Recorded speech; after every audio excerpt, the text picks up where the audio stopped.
Katonda mulungi ekiseera kyonna. Ekiseera kyonna. This one is for Simon. Mungu ni mwema siku zote. Na siku zote Mungu ni mwema. Karibu sana, karibu kwetu.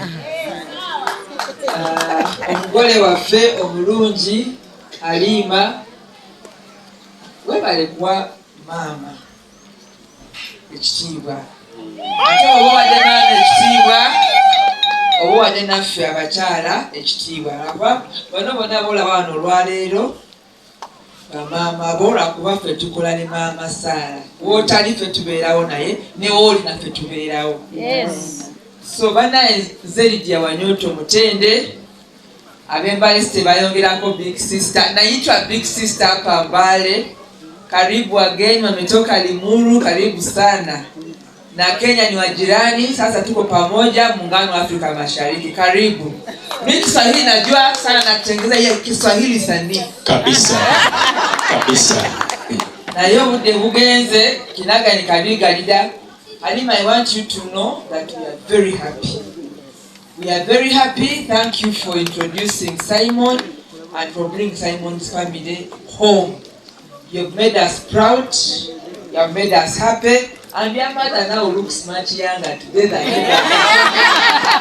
She has been our mother also, but we've joined her in celebrating you. We wish you a happy marriage, you and Simon. And we wish you to have more children and want to be good parents and good grandparents. Banange ab'Embale mwanyala kalu. Tuchakwongera olimba.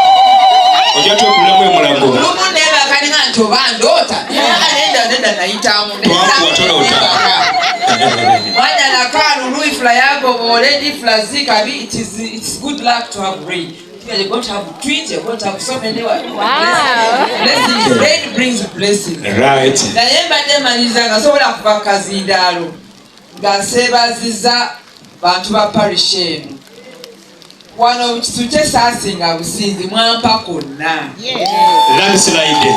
So mwanyala nali nasoka nembera big sister, nembera small sister, embera nezikyuka ne akati nze mu big sister.